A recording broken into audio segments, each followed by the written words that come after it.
Okay, I think, yeah, let's see if this works the last time.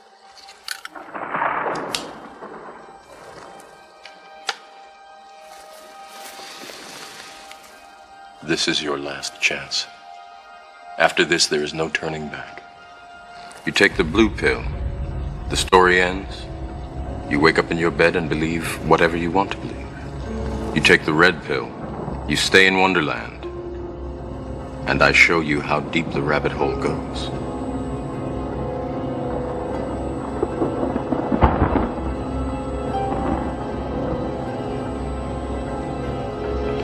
Remember, all I'm offering is the truth, nothing more.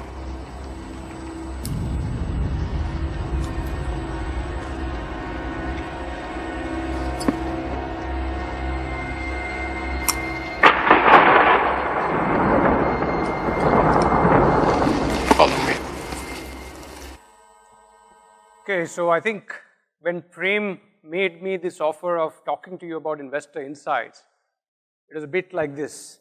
You know, how do you talk about investor insights to a room full of people who actually have the insights?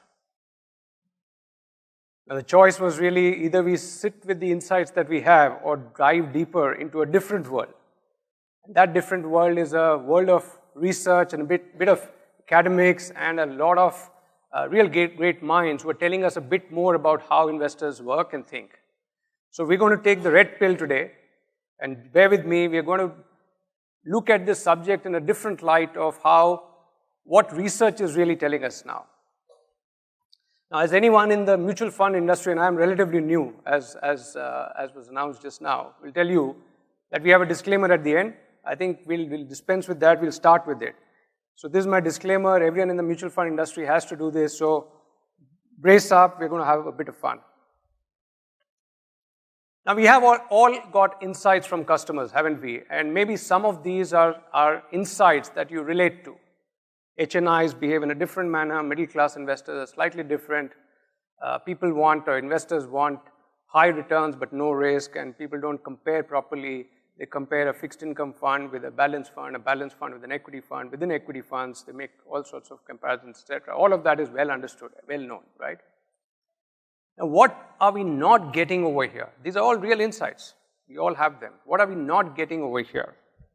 And the point over here is that a lot of these insights are really like fragments in our mind. These are data points. These are experiences we've all collected. And really the question is, how do we make sense of it, and what do we do from here that makes it useful for us? A bit of these insights also like postmortems. Once we've got that insight, we think about it. The question also is, how do we predict this? How do we overcome so that we can act upon it and get to a different outcome? Now, those are some of the things that I want to explore today, which is, what are the lesser known insights? What's really going on that gets us to this outcome? Maybe it's difficult, but let's look at what can we do about it. Some proposals may be to look at how we could resolve these dilemmas that we come across. And if we get the time, we'll talk a bit about how can we consciously attack the subconscious. Actually, the concept of popular models for generating returns has had a lot of research. And especially, very, very famous people like Robert Shiller have done research to say what are strategies, and now he's calling it naive strategies that people follow about investing. Some of these I'm just collapsing all of his work into 3 or 4 bullet points so that we have a sense of where is this leading us. Some of this, again, may be things that you've come across or we may even believe today. For example, extrapolating returns too far into the future. This is a common strategy people follow in their returns. Assuming a trend in the stock market, and then came a study which said, look, actually there's no trend. There's a theory about random walk, etc., etc. Overreacting to good and bad news, becoming too bullish when there's good news and becoming too bearish when it's bad news. And simply equating a good company, a well-run company, as a good stock, irrespective of valuation or price. This, in a sense, is a summary of a lot of academic work on what are, now we call it naive strategies, but what a lot of rich people and experienced investors have been falling into for a very long time. Yeah? Now that's about return. What about risk? There's some theories and strategies around and work around what has happened to the risk world as well. The first myth about risk is that risk profiling is static. Don't we all do that? We ask a bunch of questions and we assign a risk profile to you, assuming that this risk profile represents you and we're going to give an investment plan based on this risk. There is now some very, very good work which is established that your profile actually changes all the time. I may have an aggressive profile in the morning. I may have a conservative profile in the afternoon. Right? So how do we model everything around having one profile and then saying, here's your plan for the next so many years or so many months based on this risk profile? It doesn't work. So the entire concept around how we are providing advice may need to be looked at.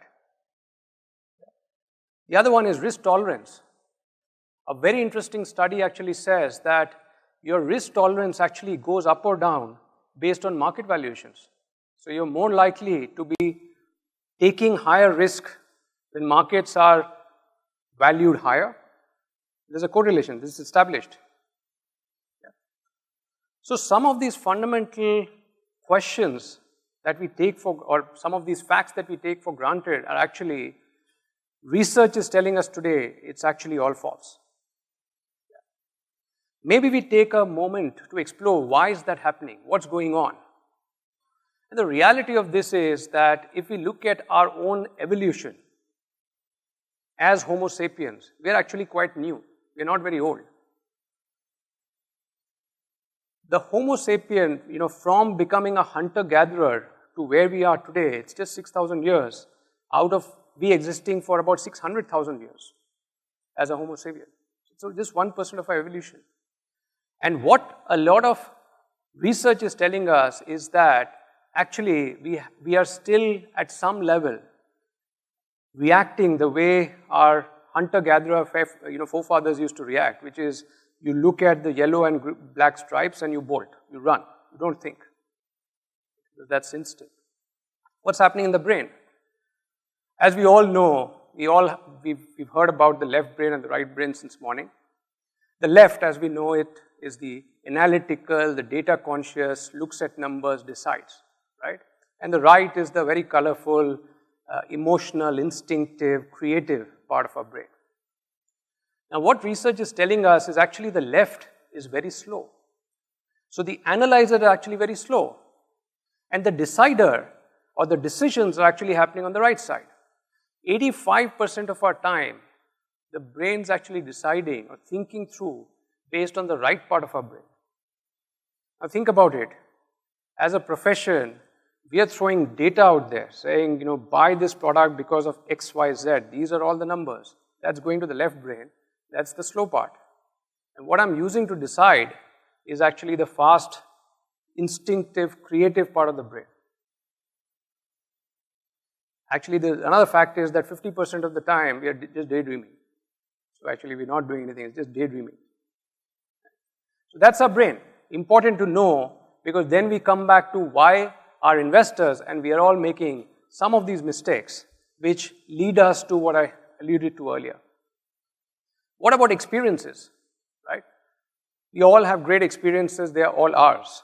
What is some research telling us? Of course, we all know our experiences are formed through the senses. So eyes, ears, nose, touch, and taste. These are all senses that form our experience, right? That's data points forming experiences. If that's the case, if we all taste the same thing, we should have a similar experience. But that's not the case. So what's going on? If the data input is the same, why isn't the end output, which is experience, the same? Because we have two other factors that come in the way, which is emotions and a bit of imagination. So research is now telling us that actually your experience itself has a bit of imagination built in. It's not even just senses, which is data, and emotions, which is unique to you. It actually has imagination.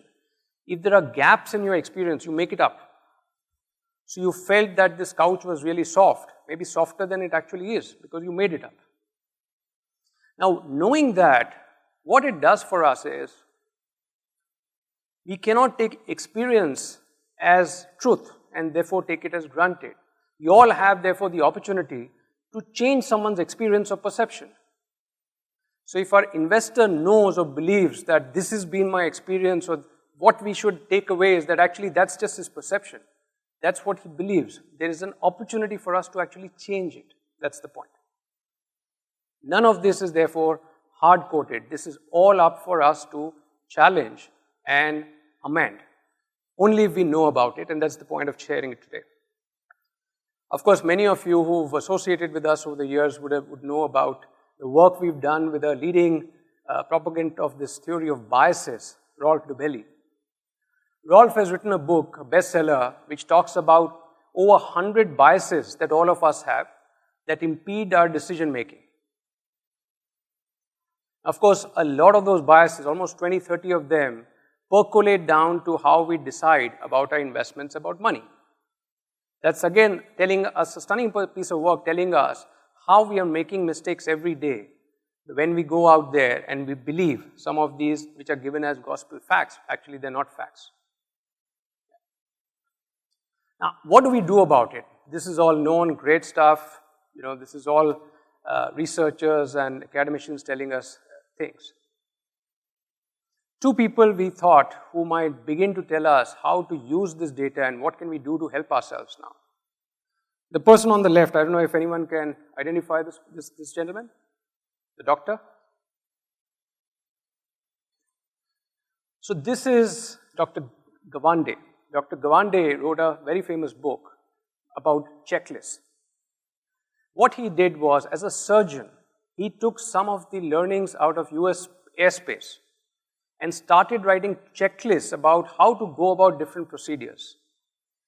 And what he found was, and that's what he's propagating in this book, is that when you make a checklist out of very, very complex tasks, you can actually simplify it and get to a much, much higher level of consistency. The FAA now uses that as a very standard practice. For every procedure, there's a very detailed checklist. And what a checklist does is, it tries to avoid our instinct of jumping to a conclusion much before you've gone through all the steps that should lead to the conclusion. So one idea that I will leave it behind is that maybe there is room for, in our practice, room for making much more checklists. Now, who's the gentleman on the right? Monish Pabrai. How is he related to the doctor?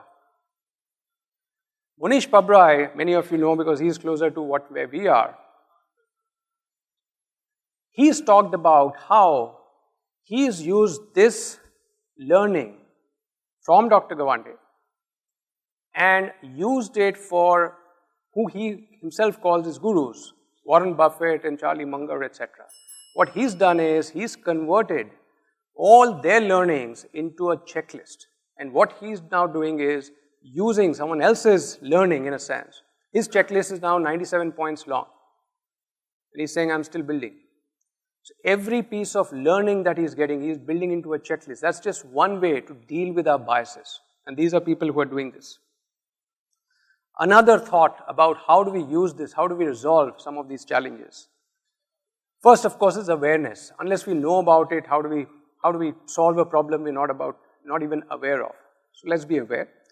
And let's give it our full attention. But once we do that, I think our approach can be modified. And I will talk in a few minutes about how we can modify some of these approaches that we use in dealing with customers because we know a bit more about how the brain is thinking, which is not just all data, and then we take our action. I'll quickly tell you how this could apply and some aspects of what behavioral research is telling us in the context of maybe a meeting with your customer. So let's say before a meeting, what can you do to influence your customer? Important thing to understand and know is that every color matters, and a blue color means very differently from a red color for the customer. So if you just put a red border across a mail that you're sending across, that is likely to get far more attention than a blue border or a black border. Just knowing that every color makes a difference. Priming, it's the art of giving data from all channels possible without really leading to the decision that you're wanting to actually get the customer to. For example, you want the customer to sell. Data around how things are going wrong in different forms is priming the customer up to the final discussion when you're going to say, get out of this or buy into this or whatever. During a meeting, there's research telling us that if your mind is not engaged, it will wander every 8 seconds. In every 8 seconds, I'll have a new thought. Now that hopefully I've engaged your mind, an engaged mind will stay with me only for 20 minutes. That's why the 20-minute session. After 20 minutes. So if you have a meeting for 60 minutes, you must know that after 20 minutes, you're going to lose this customer. That's how the mind works. So give a break is the learning. Give a break, jolt the brain. Or take a 5-6 minute session to talk about movies or cricket or whatever else. But you will not have the customer for 60 minutes. That's just learning. Setup, every aspect of the meeting is important. The human brain assesses. There's a study which says that when we talk about first impressions, it's actually 1/24th of a second. In 1/24th of a second, your client, if you're meeting the client for the first time, she's going to assess you in 1/24th of a second and form an opinion, positive or negative. Tones that we use, there are 29 tones that our throat has.